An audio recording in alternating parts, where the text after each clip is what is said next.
Hey, what's going on, guys? Brian Brewer here, and listen, I want to take just a moment of your time to dispel a huge myth right now, and this is in relation to the video I released a couple days ago talking about Amazon FBA.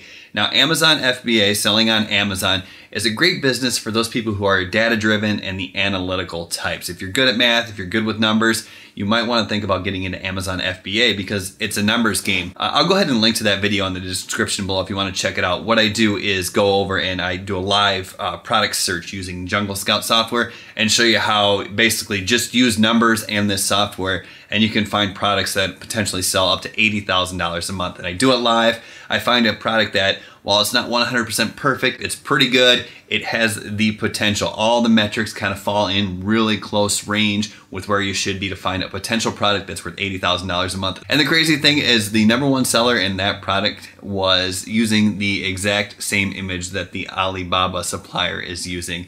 Buying it there for 10 bucks, selling it on Amazon for $34.99 or $34.97. Anyways, if you want to watch that video, it's in the description below. But what I want to talk about today is Amazon FBA dead? Is it too late to start selling on Amazon? Is it too saturated?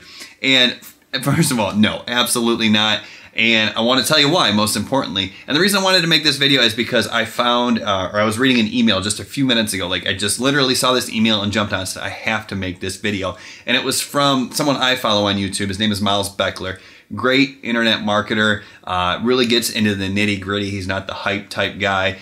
You just Google him or YouTube search him, Miles Beckler, if you want to check him out. Really cool guy I like to follow. But I'm going to throw his email up on the screen here really quickly and just read it to you.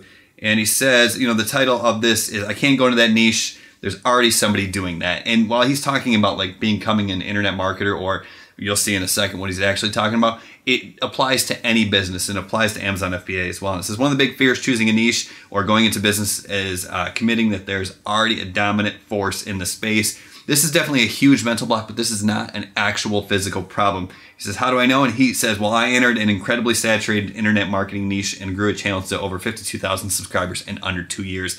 And that's a fact. Internet marketing niche it's just the most oversaturated. Matter of fact, I did the same thing. I started just about the same time he did. I think I actually started after him and I actually grew to 52,000 faster. But that's not the point. He's amazing. Check him out. We both entered an incredibly saturated market recently. And just because we put the work in, we grew to 52,000 subscribers in under 2 years. So that's really cool. We both were able to do it with two very different styles. And he says he doesn't believe in the market saturation myth. And the reason that it's incredibly relevant to the Amazon FBA selling on Amazon arena is things happen. Okay, first of all, in 2017, Amazon grew their business by 30-something%. Okay, they grew their sales by 30% year over year. So that means that they added another $40 billion in sales. People are coming to Amazon to buy, and they're buying an additional $40 billion a year in goods. So that means there's even more opportunity than ever. Second thing that happens, I said things happen.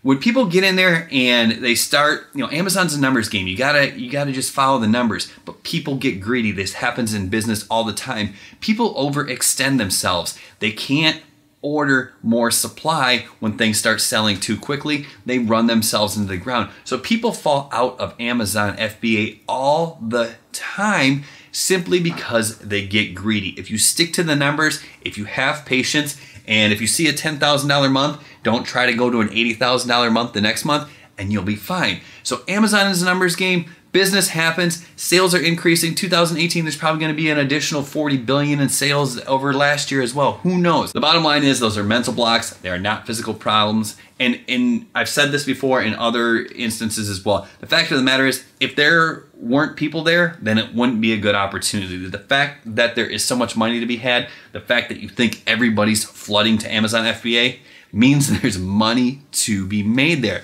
The opportunity is as ripe for the picking as ever. There is a ton of information. Once again, if you want to see that product search, I'll link that in the description below. Also, the guys that I'm learning from, they are getting ready to launch a free training series and the next generation of their course, which I purchased and I'm taking. I'll go ahead and link to their free training in the description below if you want to take advantage of that 4-video series. So thanks for watching. Check out Miles Beckler. Go and subscribe to my channel. And no, it is not oversaturated. That is just an excuse. If you have the cash, if you have the capital, if you have the desire, if you're a data and analytically driven type person, get into Amazon FBA right now. All right, cheers. Have a good day.